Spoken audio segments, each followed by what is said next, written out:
Selamat pagi. Senang kembali bisa bertemu saudara-saudari dalam program Sharing and Inspiring. Seperti yang saya sudah sebutkan sebelumnya, untuk beberapa waktu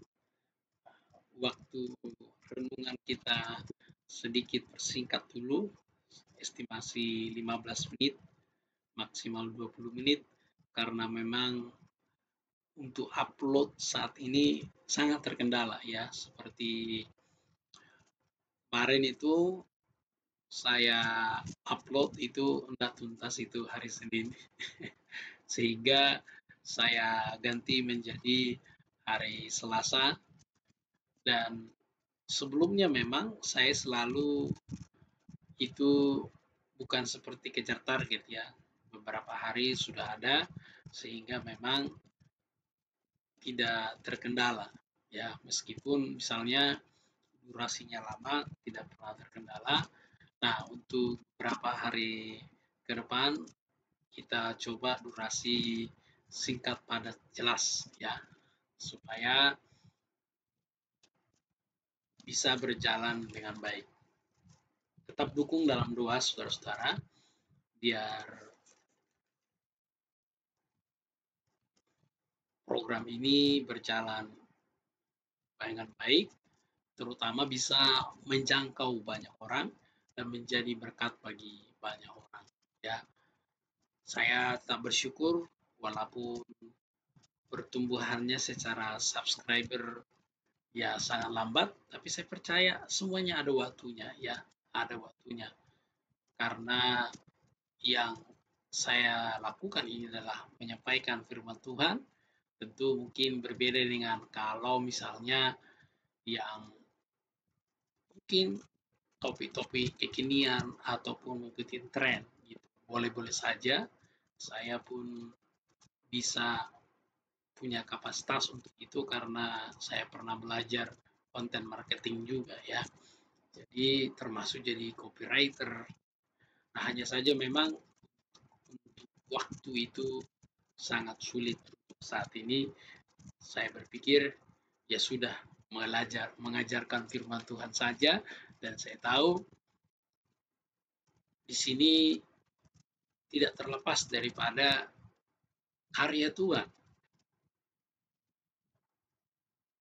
Karena saya percaya subscriber juga itu adalah umat Tuhan, maka pertumbuhannya juga itu tidak terlepas dari kendali Tuhan juga. Jadi dalam hal ini mari kita sama-sama bergandengan tangan. Bagi Bapak Ibu yang sudah subscribe, mari mulai konsisten menyaksikan setiap renungan pagi dan malam, dan juga membagikannya kepada saudara-saudara kita yang lain supaya semakin banyak yang diberkati. Nah, seperti yang saya sudah sampaikan kemarin saudara-saudara, bahwa mulai hari ini kita sudah membuka pokok doa ya.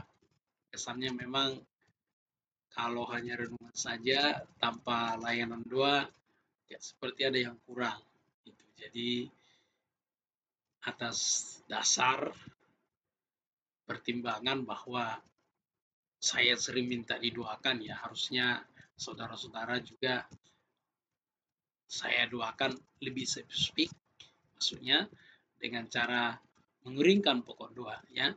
Jadi saudara-saudara bisa mengirimkan pokok doanya di nomor yang tertera hanya via WA ya.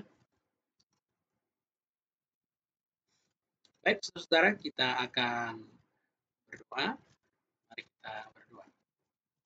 Bapa yang baik, dalam nama Tuhan Yesus kami bersyukur pada pagi hari ini kami boleh bersama-sama mau belajar firman Tuhan. Biarlah Roh Kudus yang menolong kami memahami firman-Mu sehingga kami bisa menjadi pelaku-pelaku firman Tuhan.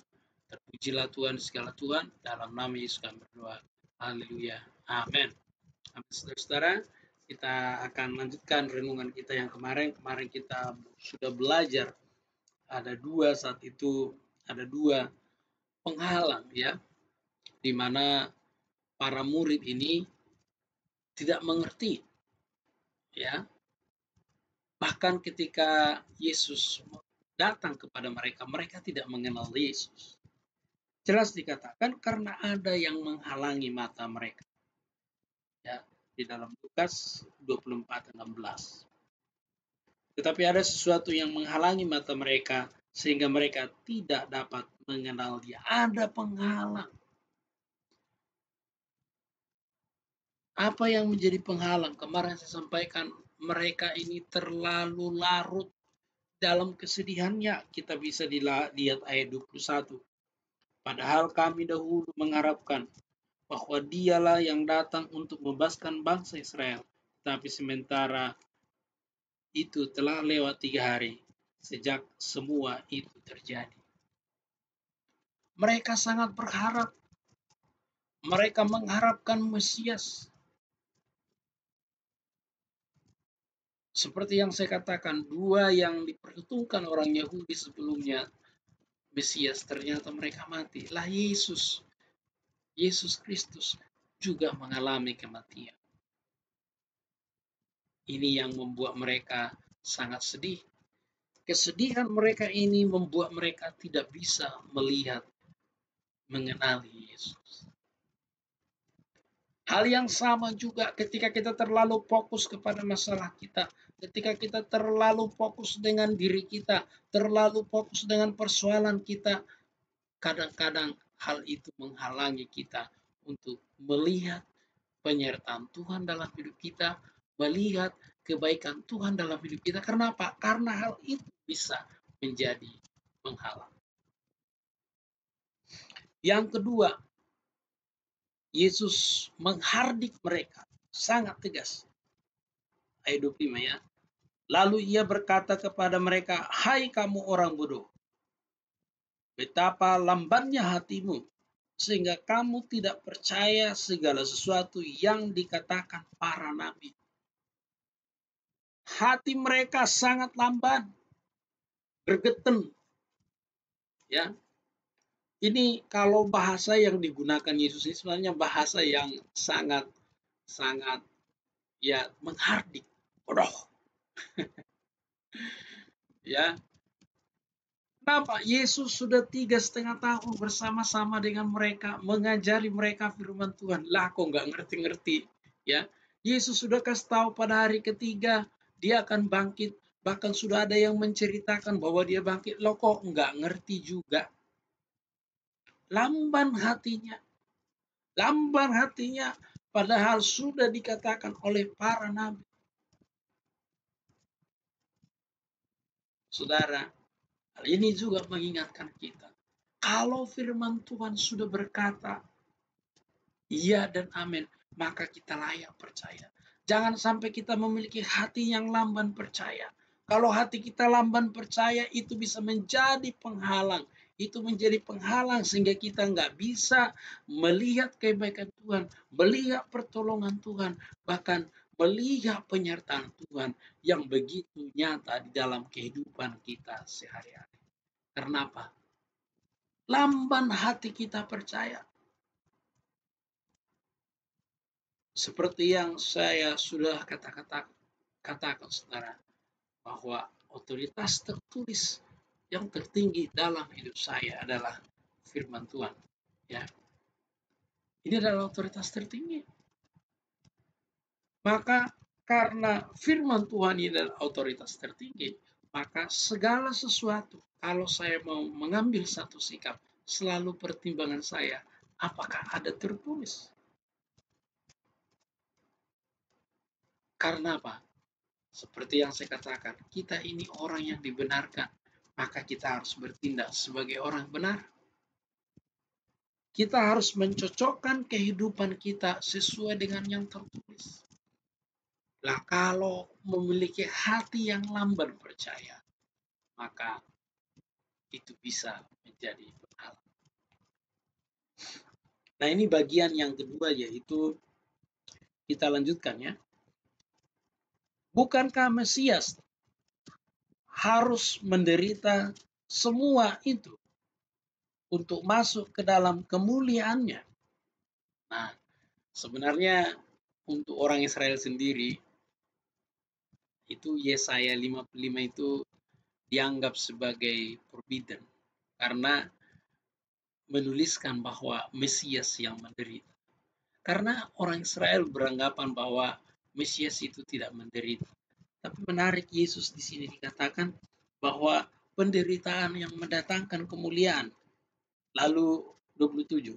Lalu ia menjelaskan kepada mereka semua yang tertulis tentang dia dari seluruh kitab suci. Mulai dari kitab Musa dan segala kitab nabi-nabi. Wow, ini luar biasa saudara. Ini adalah satu pola pengajaran yang menurut saya super dan sempurna. Kenapa? Yesus menjelaskan ya, Yesus menjelaskan mulai dari kitab Musa dan kitab para nabi tentang yaitu tentang Mesias dan tentang bahwa Mesias menderita sehingga nanti dimuliakan. Ini adalah satu pola pengajaran, yaitu mengajar sedetail mungkin. Yesus menjelaskan semuanya. Yang ketiga, apa yang menjadi penghalang bagi para murid ini, yaitu adalah pengetahuan firman Tuhan yang kurang komprehensif. Belajar firman Tuhan tidak akan lulus-lulus, saudara-saudara. Saya sudah S3 belajar firman Tuhan, masih banyak hal yang saya tidak mengerti. Ya, kadang masih sampai harus buka buku. Ya, tidak hanya satu dua, bisa sampai puluhan. Untuk menambah insight, karena bagi saya belajar firman Tuhan itu ada kalanya memang didukung dengan buku-buku. Tentu kita berdoa meminta pencerahan dari Roh Kudus. Ada kalanya memang Roh Kudus berbicara secara pribadi, tapi itu bukan satu-satunya cara.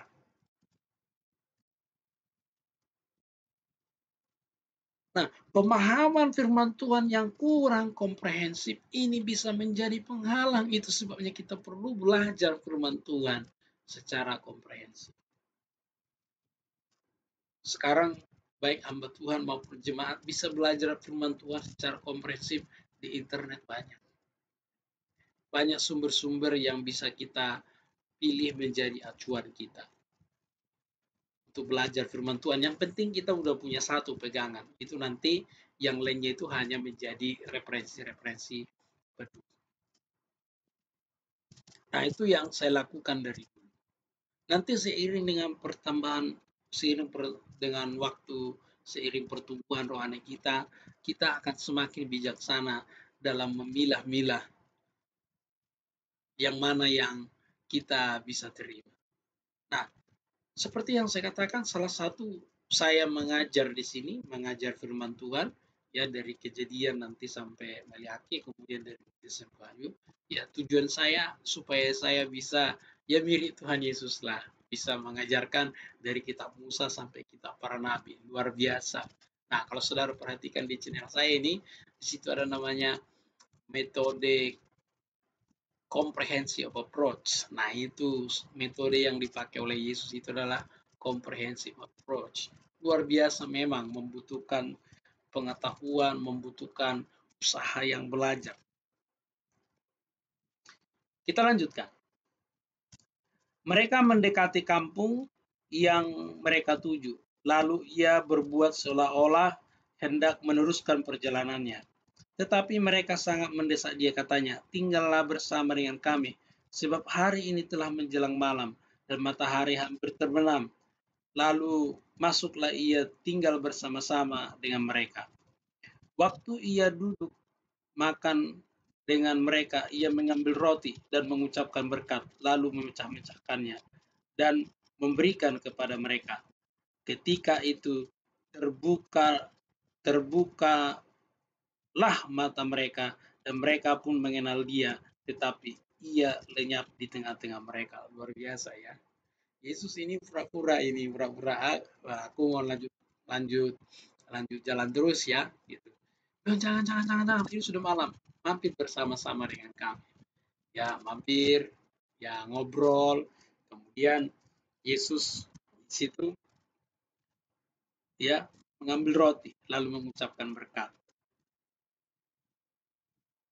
Mata mereka dan mereka pun ketika itu terbukalah mata mereka dan mereka pun mengenal dia, tapi ia lenyap dari tengah-tengah mereka. Jadi mereka ketika sudah Yesus melakukan memecah-mecahkan roti, baru mereka mengenal dia, tapi Yesus hilang dalam sekejap. Karena memang Yesus sudah tidak dibatasi buang dengan waktu. Kita bisa melihat di sini bahwa yang pada akhirnya Yesus sendiri juga yang menyingkapkan mata mereka sehingga mereka mengenal mereka. Nah, kita perlu berdoa, saudara-saudara.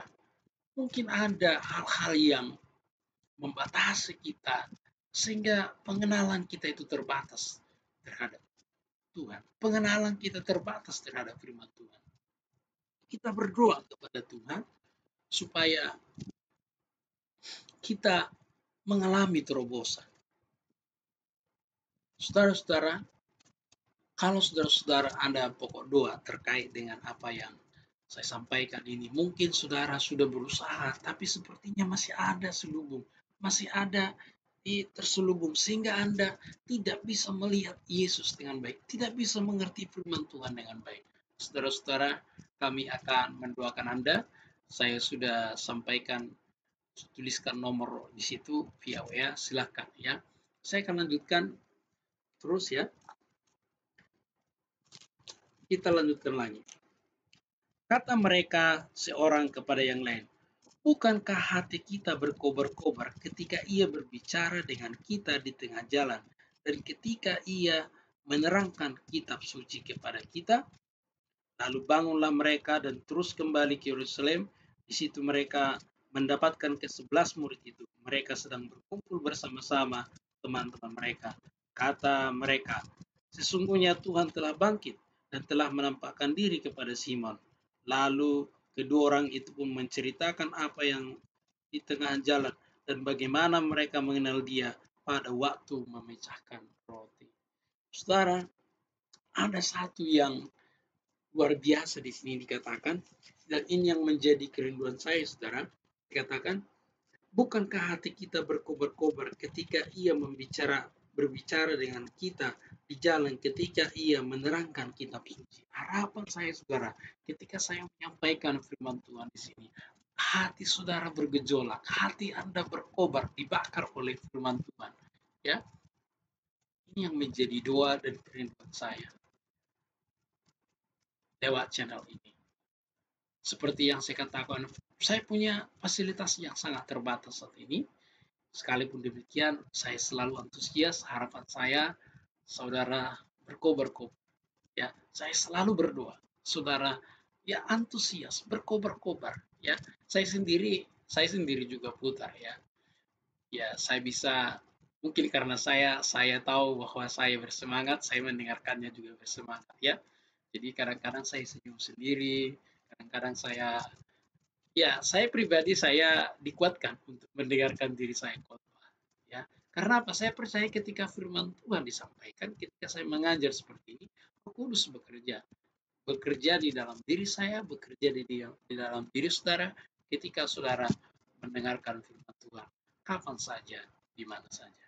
Jadi pagi hari ini harus saudara-saudara ada 3 hal yang kita pelajari. Yang pertama, pengetahuan firman Tuhan yang kurang komplit itu kadang-kadang menjadi penghalang, menjadi selubung sehingga kita tidak bisa mengenal firman Tuhan dengan baik, mengenal Tuhan dengan baik, atau mengalami kuasa Tuhan. Yang kedua yang bisa kita pelajari di sini adalah yaitu kita melihat di sini ketika Yesus mengadakan perjamuan dengan mereka, pada saat itulah mata mereka terbuka. Seperti yang saya katakan, ada kalanya saudara mungkin ada selubung-selubung yang mungkin kita tidak pahami sendiri, tapi kita berdoa biar Tuhan Yesus menjamah kita. supaya mata rohani kita terbuka, supaya pengenalan kita lebih dalam lagi dengan Tuhan, supaya kita lebih mudah mengalami firman Tuhan. Yang ketiga, respon kita terhadap firman Tuhan. Harusnya ketika kita mendengarkan firman Tuhan ada satu antusias, ada satu semangat. Nah, ini tentu menjadi challenging atau tantangan bagi saya pribadi. Itu sebabnya saya selalu katakan, saya selalu berdoa kapan saja saudara terinspirasi. Harapan saya ketika saya dengarkan, saudara mendengarkan firman Tuhan di channel ini, hati saudara berkobar-kobar, hati saudara bersemangat, semangat saudara dibakar. Ya, dan saya selalu doakan itu. Haleluya, saudara-saudara. Pagi ini kita diingatkan kalau saudara ada hal-hal yang menyelubungi sehingga pengenalan terhadap firman Tuhan, pengenalan terhadap Tuhan Yesus, pengenalan kepada Allah kita terbatas. Mungkin karena ada selubung-selubung, silakan sampaikan pokok doa Anda, saya akan berdoa bagi Anda. Yang kedua, mari kita meresponi firman Tuhan selalu dengan antusias. Bila perlu, hati kita berkobar-kobar. Karena firman Tuhan itulah yang menghidupkan kita. Karena firman Tuhan itulah nutrisi bagi rohani kita. Amin untuk firman Tuhan. Mari kita berdoa. Bapa yang baik, dalam nama Tuhan Yesus kami bersyukur ya Tuhan pada malam hari ini, pada pagi hari ini ya Tuhan, kami boleh bersama-sama merenungkan firman-Mu. Biarlah firman-Mu itu menguatkan kami, firman-Mu itu menginspirasi kami, sehingga kami semakin hari semakin kuat di dalam Tuhan. Hamba-Mu sangat terbatas. Biarlah Roh Kudus yang berbicara di hati kami masing-masing, sehingga kami semakin hari semakin didekatkan. Tuhan, bila ada hal-hal yang menyelubungi kami, sehingga membatasi pengenalan kami terhadap firman Tuhan, membatasi pengenalan kami terhadap Tuhan, singkapkanlah selubung itu, Tuhan. Hanya Engkau yang mampu. Kami manusia terbatas. Tuhan, singkapkanlah. Supaya kami, bukakanlah selubung itu. Supaya kami mengenal Engkau lebih dalam lagi. Terima kasih Tuhan Yesus. Terima kasih. Hari ini ya Tuhan, sebelum kami beraktivitas, kami menyerahkan seluruh tugas kami dalam tangan kuasa Tuhan. Dalam nama Yesus kami berdoa. Haleluya. Amin. Amin. Shalom, selamat pagi, selamat beraktivitas.